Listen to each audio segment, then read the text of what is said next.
Today I'll be talking about some anime and manga that involve romance with adults. So something different from your usual high school romance.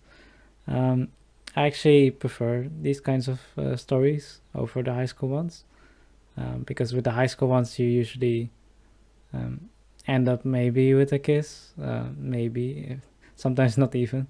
Um, while with the adult ones you usually follow them while they're dating. And I think the dating life is more interesting than the will they won't they of the regular rom-com. So I'll show you 6 anime and manga with adult romance here. Um, I know more, but maybe for another video. So the first one is Wotakoi, which is an anime and a manga. You probably know this one. I think it's pretty popular. I actually don't know how popular it is nowadays. It's been a while, but uh, it's a it's a really unique one. It's basically otaku that date and meet each other at the workplace.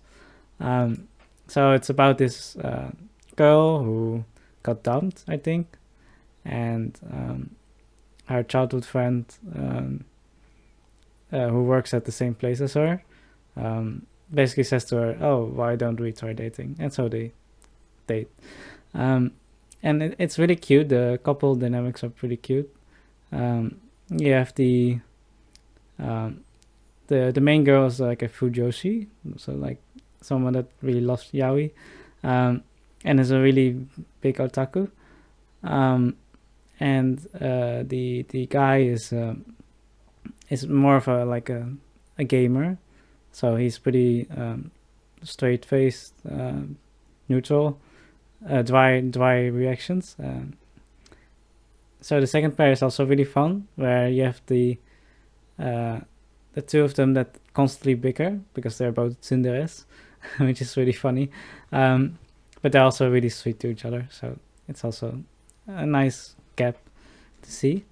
Um, yeah, so the girl is a cosplayer, I think. She cosplays kind of androgynously, and then and is also a fujoshi, like the main girl. And then the guy is just a bit of a closet otaku, I think, who really loves Yuri. So uh, girls love girl manga, um, which I also like. So, um, and then the third pairing is also really cute, but it's more non-otaku. So you have a bit of a golden retriever guy who is not an otaku, and then a really shy girl who is a really good gamer also, a bit like the main guy. But yeah, the pairings are really cute and unique, and you see a lot of fun otaku life, which you don't maybe not see as often in other shows, or not as much at least, and so it's a bit more relatable in that fact. And then next we have Telework Yotabanashi, which is a really sweet short manga, and I think it's one of the, if not the best romance manga out there. It came out during COVID, I think, so it's about a guy who works at home during the pandemic, and basically meets his neighbor, his balcony neighbor, who's a archaeology student, I think. And yeah, they slowly get to meet each other and date each other. I think it's the writing is done really well. It's done by the author of Sweat and Soap and Kasane to Subaru. I also recommend these two manga. They are like one of the biggest adult romance manga. If you don't know any of them, I would recommend just starting with this one because it's nice and short. It's only 20 chapters, and then you can read the other ones, which are also really good.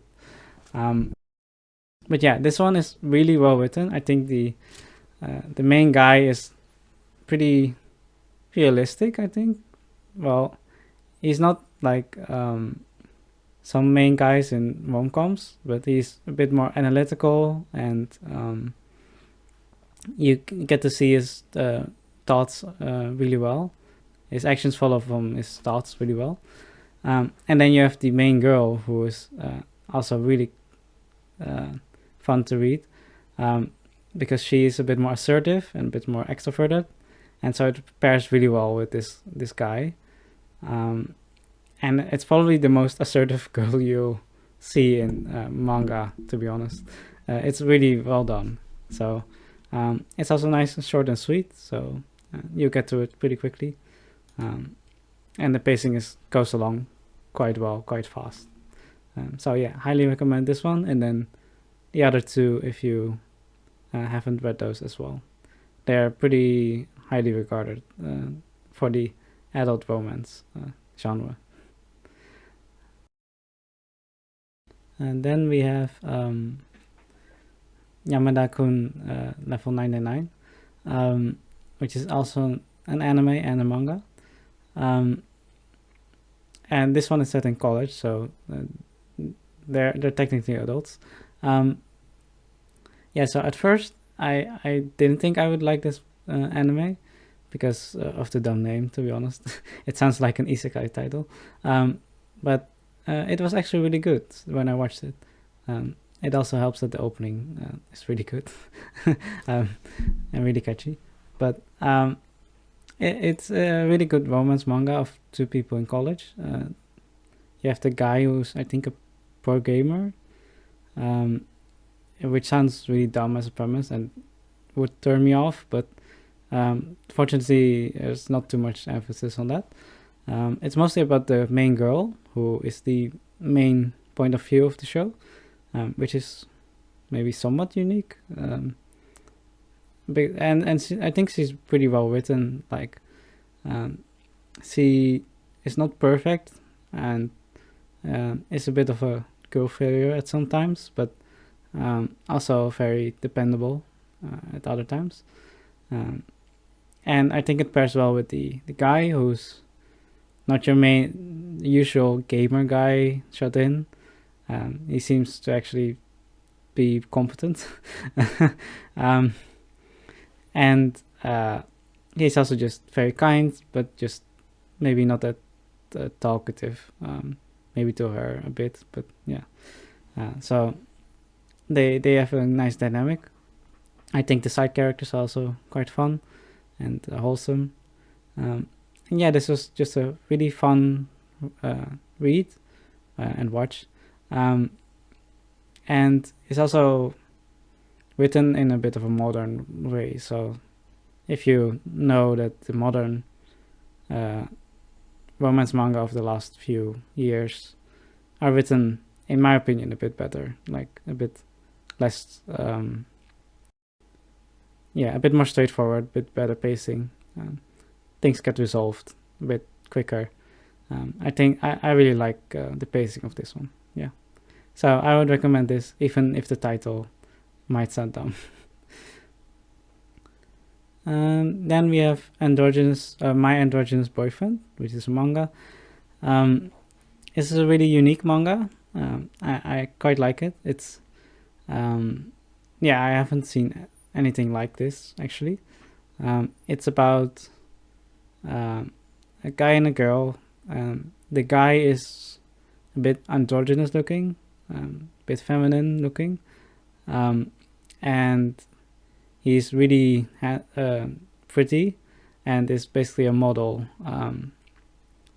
And then you have the girl, who is kind of acts like his super fan. So she keeps making photos of him and then posting it everywhere. And she's basically his number one fangirl. So it's kind of the opposite of what you usually have with these kind of mangas, where one is very famous, the other one maybe gets a bit jealous. It's the opposite. She does not get jealous at all, and wants to promote him as much as possible to show his beauty to as many people as possible. While the guy is not necessarily interested in that, and is more interested in her. So that's kind of sweet. I think this is a really unique manga, really unique point of view. I think the usual tropes of one person being somewhat famous are handled really well, and really maturely. So I really like that. And it's also really cute and sweet. So, oh, and also the fashion is also really good. I mean, I don't have a lot of knowledge about that, but it seems pretty good, very varied at least. So yeah, do check this one out. Then there's We're New at This, which is also a really cute manga, and it's quite long actually. It's about a newlywed couple. I think they just got wed, and that start living together basically. And it's a bit unique because you don't see this situation often in manga. Usually, even if they start dating, they stop at the wedding. So it's really cool to see them actually living together after the wedding. And it's a nice cozy slice of life basically. It's really fun to read in small chunks. It's also quite long, so you can just chug along. The main couple is really cute, and written in a way that they're not perfect. They're kind of like a newlywed couple. So I really like that aspect of it. So yeah, if you want a manga where they're living together, definitely check this one out. And lastly, we have It Takes Two Tomorrow Too, which is also a manga in the same vein, where they didn't get married, but they dated for a year or two and are now starting to live together. So again, you see this living together life, which is really fun. I haven't read this one in really long because it ended a couple years ago. But I remember it being one of my favorites back then. So my past self would recommend this. I can't remember too much about it other than that it's really cute. And I think the characters were also written quite well. So yeah. And it's completed, so I think it has a nice round ending. Yeah, definitely check this one out. And yes, so these were the 6 shows or manga that I want to recommend with adult romance. There are many more. Maybe I'll make another video about them, but definitely check these out first. Yeah, so if you have any other shows you recommend, please put them down in the comments below. And I'll see you in the next video, I guess. Bye.